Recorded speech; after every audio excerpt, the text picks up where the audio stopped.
Everyone, आज हम लोग बात करेंगे इलेक्ट्रिकल पावर की और डेरिवेशन ऑफ पावर की। कुछ बच्चों ने क्वेश्चन पूछा था कि सर डेरिवेशन ऑफ पावर को याद रखने में हमें बहुत तरह की परेशानी होती है, बहुत लंबे समय तक हम याद नहीं रख पाते हैं।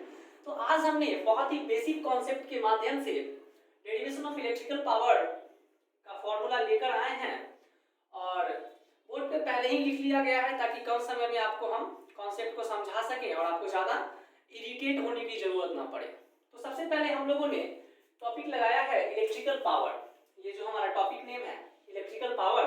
उसके बाद जैसा कि हम लोगों ने प्रत्येक क्लास में किया है कि सबसे पहले intro of topic in the sense की डिफिनेशन ऑफ टॉपिक, हम लोग टॉपिक का पहले इंट्रो पढ़ते हैं।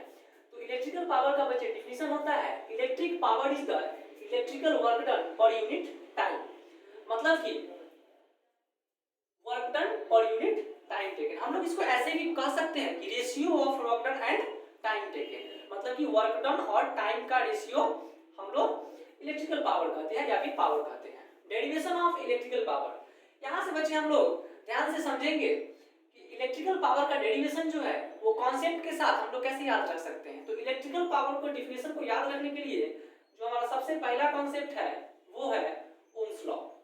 हमें ओम्स लॉ याद रखना होगा और पोटेंशियल डिफरेंस का कॉन्सेप्ट हम लोग को याद रखना होगा। अगर हमें concept of Ohm's law and concept of potential difference अगर याद है तो निश्चित तौर पे हम लोग बहुत ही आसानी से जो है इलेक्ट्रिकल पावर का डेरिवेशन कर पाएंगे। तो सबसे पहले देखते हैं according to definition of power, power का डिफिनेशन कहता है कि P equal to W by T, मतलब कि power equal to work done by time taken. अब आगे है हम लोग इस वर्क डन को ब्रेक करेंगे according to definition of potential difference.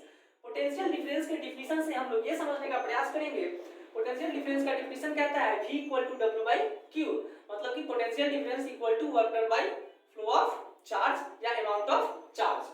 अब यहाँ से हम लोग क्या करेंगे कि W equal to V into Q लिख सकते हैं, ये हमारा इक्वेशन सेकेंड हो गया।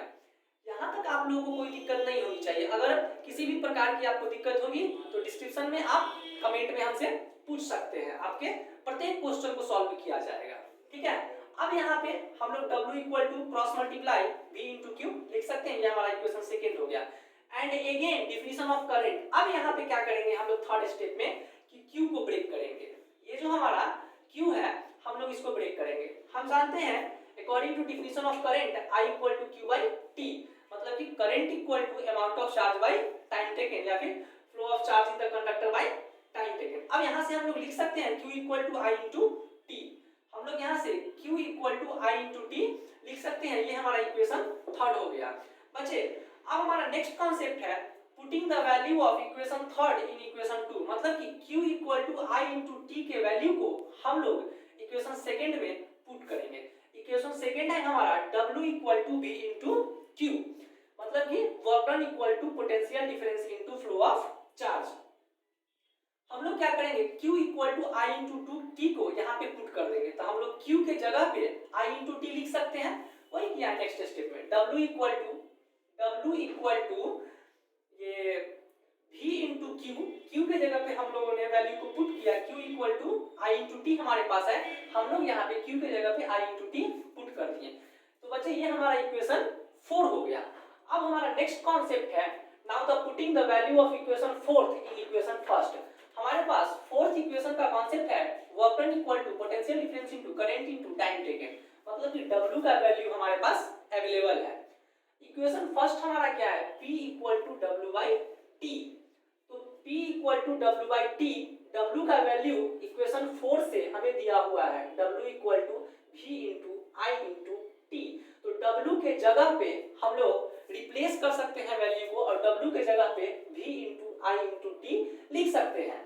तो हम लोगों ने वही किया P equal to W by T, P के जगह पे हम लोग W को सब्स्टिट्यूट किए और V into I into T को रिप्लेस कर दिए। तो P equal to V into I into T, T से T हमारा कैंसिल हो गया, तो हमारा फॉर्मूला आया P equal to V into I watt, क्योंकि ऐसा यूनिट ऑफ पावर हम जानते हैं कि वाट होता है।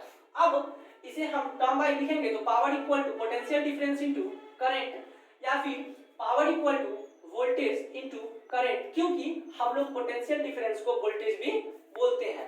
अब हमारे पास एक दूसरा फॉर्मूला होगा जो कि I और R के टर्म में में होगा इलेक्ट्रिकल पावर का ही, और तीसरा फॉर्मूला होगा जो कि V और R के टर्म में होगा। तो इसे हम लोग नेक्स्ट क्लास में पढ़ेंगे। आज के लिए इतना ही। Thank you.